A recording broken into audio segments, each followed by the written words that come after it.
Assalamualaikum warahmatullahi wabarakatuh. Perkenalkan, nama saya Bima Wahyu Burhanuddin dengan NPM 06.2023.1.6768. Hari ini saya akan mereview singkat apa yang kita pelajari pada matkul ini. Pada bab 1, kita mempelajari konsep basis data.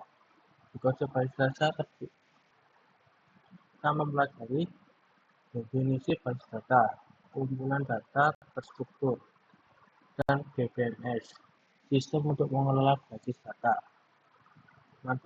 Manfaat basis data adalah integritas, keamanan, dan efisiensi. Perbedaan file tradisional dan basis data. File tradisional data terpisah, redundan, sulit diakses dan dikelola.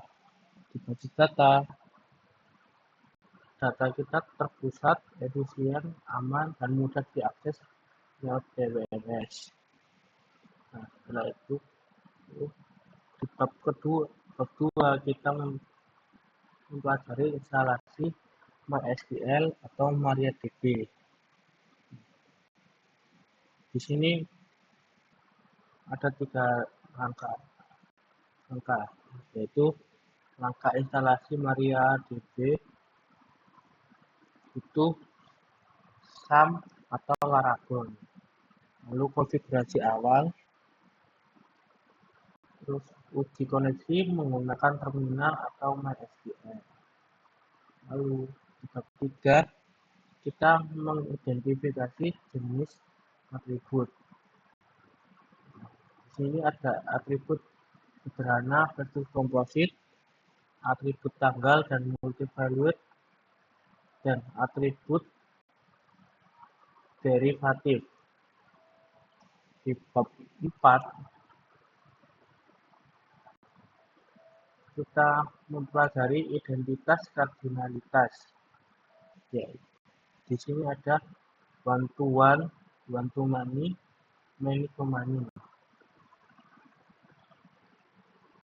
Lalu di bab 5 kita mempelajari konversi model konseptual. Di sini ada IRD, yaitu relasi, tabel hasil relasi, entitas, dan relasi. Lalu penentuan PK dan FK. Ini gambar untuk EFD-nya. Contoh gambar untuk EFD-nya.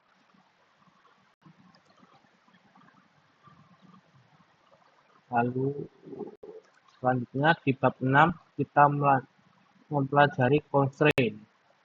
Di constraint di sini ada primary key dan foreign key. Lalu not null, unik, check, default. Terus selanjutnya di bab 7 kita mempelajari data definition language atau disingkat DDL. Di sini ada create, alter, dan drop. Dan contoh sintaks DDL. Di DDL tidak memanipulasi data. Selanjutnya di bab 8 kita mempelajari data manipulasi language DML. Di DML ada insert, update, delete.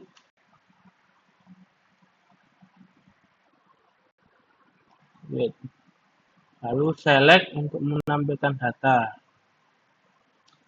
DML juga digunakan setelah struktur tabel dibuat. Lalu selanjutnya di bab 9 klausa SQL. Kita mempelajari where menyaring data berdasarkan hasil, group by mengelompokkan data, having menyaring hasil setelah pengelompokan, order by mengurutkan hasil naik atau turun, Klausa digunakan untuk filter dan pengelompokan. Selanjutnya, bab 10, agregasi.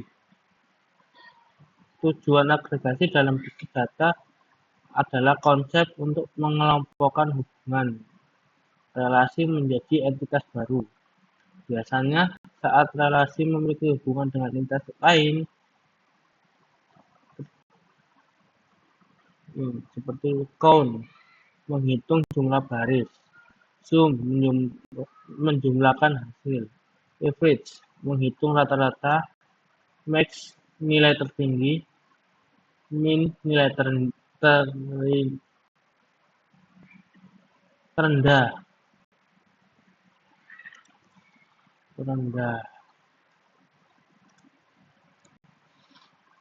Nah, selanjutnya di bab 11, koneksi database, PHP MySQL. Ini ada MySQL Connect, query menggunakan PHP, contoh koneksi dan eksekusi query, contoh script. Nah, ini contoh scriptnya. Con sama dengan new MySQL, host, username, password, DB, database. Nah, penjelasannya adalah host adalah alamat server database. Username dan password adalah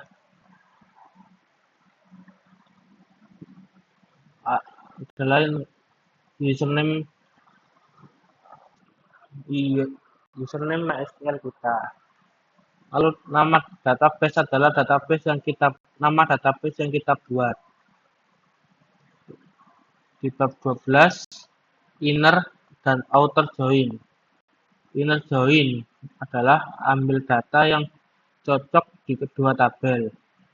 Left join, ambil semua data dari tabel kiri, cocok atau tidak. Right join, ambil semua dari tabel kanan, cocok atau tidak. Full outer join, ambil semua dari kedua tabel, cocok atau tidak.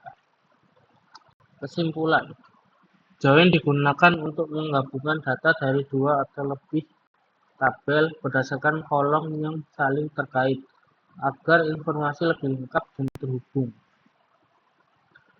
Bab 13, normalisasi data. Di normalisasi data, kita belajar 1NF, 2NF, dan 3NF. Yaitu 1NF, data harus atomik. Tidak boleh ada data ganda dalam satu kolom. 2NF, sudah 1NF dan setiap atribut mengunci sepenuhnya, tergantung pada kunci utama. 3NF, sudah 2NF dan tidak ada ketergantungan antar atribut non-kunci. Tujuannya, menghindari duplikasi dan menjaga kejelasan hubungan antara data. 14. Create or replace view. Di sini kita mempelajari pembuatan view, representasi virtual tabel, replace untuk memperbarui view. Kesimpulan, menyederhanakan query kompleks sebagai tabel virtual, menyederhanakan akses data, memperbarui view tanpa harus menghapusnya dulu. Nah, itu tadi adalah rangkuman singkat yang kita pelajari di mata kuliah basis data.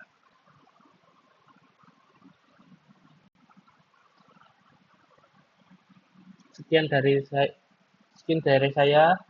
Terima kasih. Assalamualaikum warahmatullahi wabarakatuh.